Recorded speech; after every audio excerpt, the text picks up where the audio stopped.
ایک بار پھر اللہ تعالیٰ نے پوری دنیا کو بتا دیا کہ قرآن پاک اللہ تعالیٰ کی سچی کتاب ہے۔ مصر میں ایک گودام دریافت ہوا ہے جس میں حضرت یوسف علیہ السلام نے مصر کو قید سے بچانے کے لیے گندم کو 7 سال محفوظ رکھا۔ نہ صرف گندم کو محفوظ رکھا بلکہ آنے والے 7 سال تک اس گندم کو اہل مصر میں تقسیم بھی کیا گیا، یعنی یہ گندم 14 سال تک اس گودام میں محفوظ رہی۔ وہ کون سی ٹیکنالوجی تھی جس سے اتنے لمبے عرصے تک گندم کو محفوظ کر لیا گیا؟ ایک ایسی ٹیکنالوجی جس کو جان کر مصری سائنسدان بھی حیران رہ گئے، ایک ایسا راز جس سے اہل مصر کثیر تعداد میں غلہ پیدا کرنے میں کامیاب ہوئے۔ آج کے اس ویڈیو میں ہم آپ کو حضرت یوسف علیہ السلام کے گودام کی زیارت کے ساتھ ساتھ ان تمام حقائق سے پردہ اٹھانے جا رہے ہیں جن کی وجہ سے اہل مغرب پر قرآن پاک میں بیان کردہ حضرت یوسف کے قصے کی حقیقت کھل کر سامنے آ چکی ہے۔ مصر میں دریافت ہونے والا یہ گودام حضرت یوسف علیہ السلام سے منسلک کیا جا رہا ہے۔ تمام زمینی حقائق محکمہ آثار قدیمہ کے ماہرین اور قرآن حدیث میں بیان کی گئی حضرت یوسف علیہ السلام کے قصے کی تفصیلات سے یہ ثابت ہوتا ہے کہ یہ وہی گودام ہے جس میں حضرت یوسف علیہ السلام کی تاکید پر اور عزیز مصر کے حکم پر غلے کو محفوظ کیا گیا تھا۔ یہ پرانی طرز پر بنا ہوا زمانے کی دست بردی کی وجہ سے یہ دیواریں خستہ حال ہو چکی ہیں۔ ہزاروں سال گزر جانے کے بعد بھی یہ قائم و دائم ہے۔ اس گودام کی دریافت کے بعد سیاحوں کی زیارت کے لیے مصر کی حکومت نے کھول دیا ہے۔ جب اس کو سیاحوں کے لیے کھول دیا گیا تو اس کی زیارت کے لیے مسلمانوں کے ساتھ ساتھ غیر مسلموں کی بھی بڑی تعداد اس کی زیارت کے لیے آنا شروع ہو گئی۔ اب سوال یہ پیدا ہوتا ہے کہ حضرت یوسف علیہ السلام کو اس گودام کی ضرورت کیوں پیش آئی؟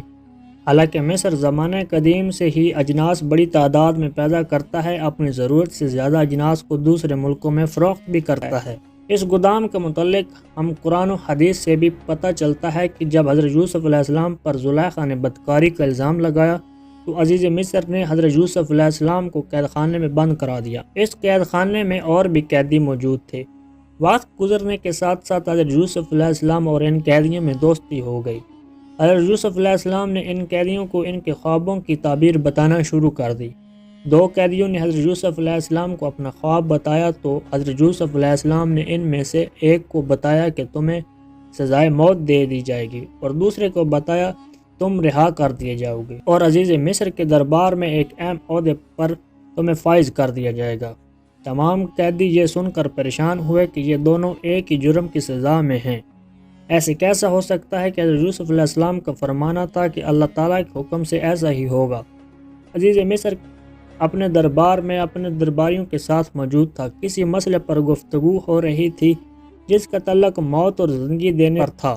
عزیز مصر نے کہا، میں کسی کو بھی زندگی دے سکتا ہوں اور موت بھی دے سکتا ہوں۔ درباریوں نے اس کی مثال مانگی تو عزیز مصر نے حکم دیا کہ قید خانے میں سے 2 پھانسی کے مجرموں کو اپنے ساتھ لے آؤ۔ قید خانے سے انہی 2 مجرموں کو لایا گیا جن کو حضرت یوسف علیہ السلام نے خواب کی تعبیر بتائی تھی۔ جب ان دونوں کو عزیز مصر کے سامنے پیش کیا گیا تو عزیز مصر نے ان میں سے ایک کو فوراً موت کے گھاٹ اتارنے کا حکم دیا اور دوسرے کو رہا کرنے کا حکم دیا۔ اس طرح حضرت یوسف علیہ السلام کی بتائی گئی خواب کی تعبیر سچ ثابت ہوئی۔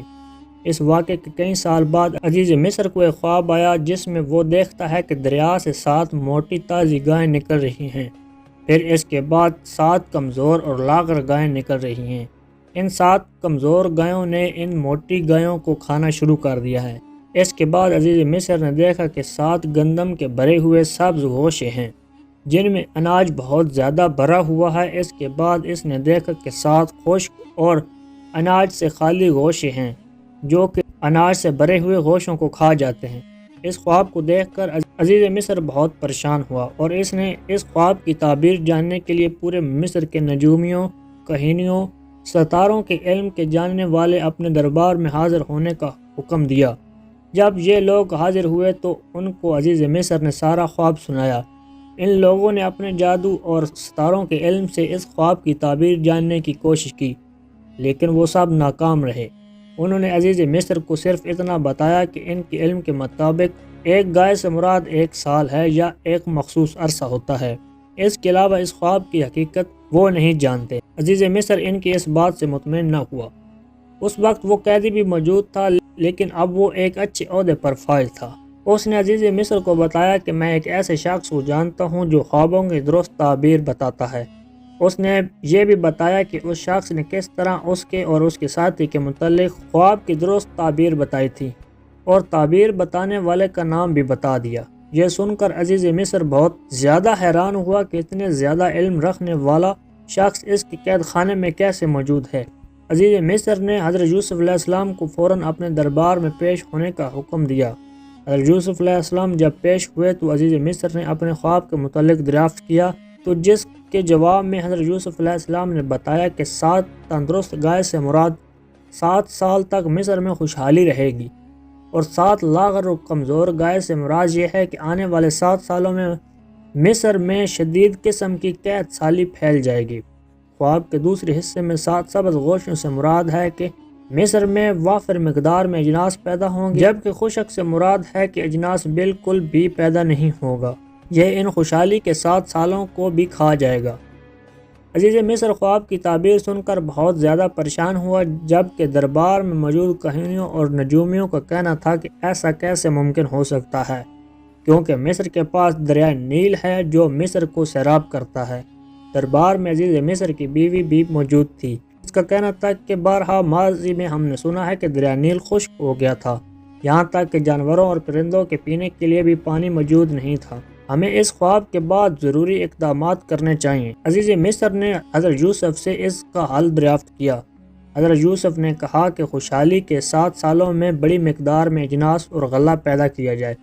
مصر کی غذائی ضروریات کو پورا کرنے کے بعد جو گندم غلہ بچ جائے اس کو محفوظ کر لیا جائے، تاکہ قحط کے سالوں میں اس سے غذائی ضروریات کو پورا کیا جا سکے۔ عزیز مصر کے حکم پر خوشحالی کے 7 سالوں میں بھرپور اجناس پیدا کی گئی، اور حضرت یوسف علیہ السلام کے کہنے پر یہ گودام تیار کیا گیا۔ اجناس بھی پیدا ہو گئی، گودام بھی بن گیا۔ تو سوال یہ پیدا ہوا کہ اس کو کس طرح محفوظ کیا جائے، غلہ آنے والے 7 سالوں میں خراب ہونے سے کیسے بچایا جائے۔ اس کے جواب میں حضرت یوسف نے کہا گندم کو گوشتوں سے یا گندم کی ڈالیوں سے اتنا ہی الگ کیا جائے جتنی ضرورت ہے، باقی تمام گندم کو محفوظ کر لیا جائے۔ ایسا ہی کیا گیا، جس سے گندم لمبے عرصے تک فنگس کیڑا لگنے سے محفوظ رہی۔ آج ہزاروں سال گزر جانے کے باوجود بھی حضرت یوسف علیہ السلام کے بنائی گئی اس ٹیکنیک کو دنیا متعارف دکھائی دیتی ہے۔ امید کرتا ہوں آپ کو ہماری آج کی ویڈیو پسند آئی ہوگی۔ اگر پسند آئی ہے تو اسے لائک کریں، کمنٹ کریں، اور اپنے عزیز و اقارب کے ساتھ لازمی شیئر کریں۔ اللہ حافظ۔